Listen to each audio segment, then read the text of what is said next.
The Falcon and the Winter Soldier is full of everything that makes the MCU special. Action, superpowers, witty jokes, and of course a ton of Easter eggs for the attentive fan. Here are a few you might have missed in Episode 2, The Star-Spangled Man. Just before Bucky Barnes and Sam attempt to jump the Flag Smashers, the two have one of many hilarious exchanges in an abandoned warehouse. Bucky's stealthy behavior prompts Sam to call him the White Panther as a joke, referencing the time Bucky spent in Wakanda after the events of Captain America's Civil War. Bucky quickly corrects him. It's actually White Wolf. This confuses Sam for a moment, but the scene moves on without further discussion. We first see Bucky referred to as the White Wolf in the second post-credits scene from Black Panther. Some village children refer to Bucky by this name while he's residing in Wakanda under the watch of Shuri. T'Challa later calls Bucky this name during Avengers Infinity War, before giving him a new vibranium arm for the impending battle against Thanos' army. The Falcon and the Winter Soldier marks the first time we've heard Bucky refer to himself as the White Wolf. In the comics, the Winter Soldier and the White Wolf aren't the same character. Instead, the White Wolf is Hunter, T'Challa's adopted white brother. King T'Chaka takes Hunter in as an infant after he crash lands in Wakanda with his parents, who don't make it out of the wreckage alive. He eventually becomes the leader of the Wakandan secret police and takes on the White Wolf moniker. While John Walker, the new Captain America, is practicing for his first big interview, he's greeted by a friend who gives him a pep talk. Later, this man officially introduces himself as Lemar Hoskins to Sam and Bucky after the tractor-trailer highway battle, and even reveals his hero name, Battlestar.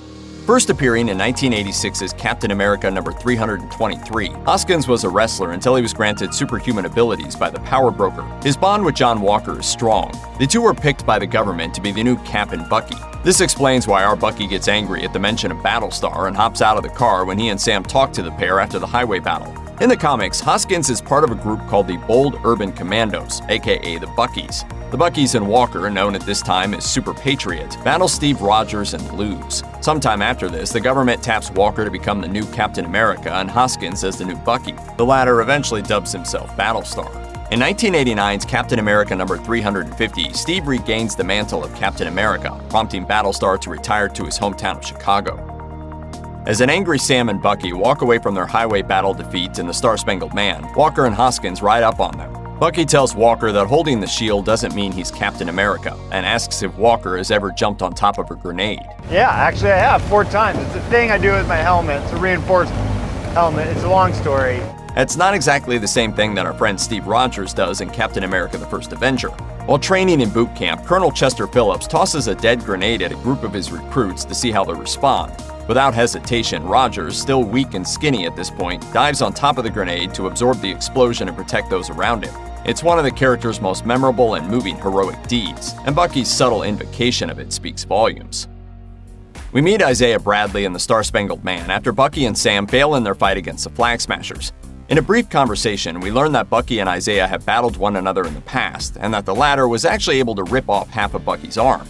First appearing in 2003's Truth, Red, White, and Black number 1, Isaiah is sometimes known as the Black Captain America.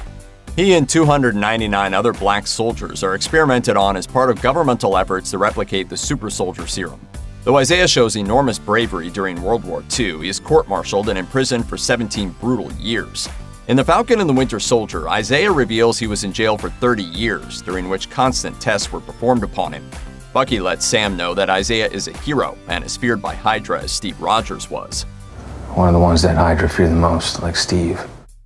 Founded by Curtis Jackson, Power Broker is both an organization and a man, first appearing in 1978's Machine Man number 7.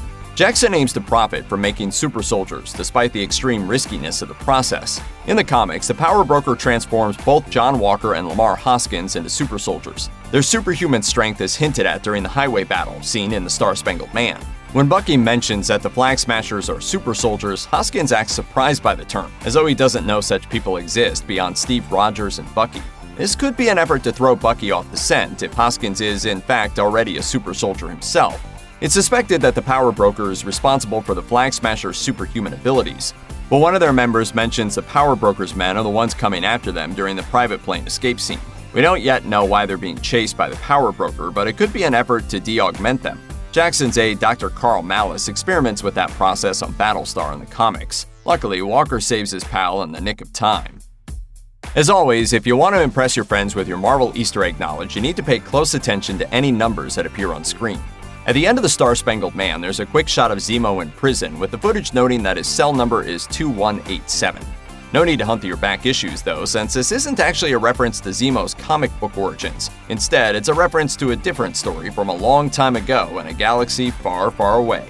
In Star Wars A New Hope, Princess Leia's cell number is 2187, a number that reappears in The Force Awakens where it's used as Finn's stormtrooper designation. Both appearances of the number are actually a reference to 2187, a National Film Board of Canada short that inspired a young George Lucas. Check out one of our newest videos right here. Plus, even more Looper videos about your favorite comic book heroes and villains are coming soon. Subscribe to our YouTube channel and hit the bell so you don't miss a single one.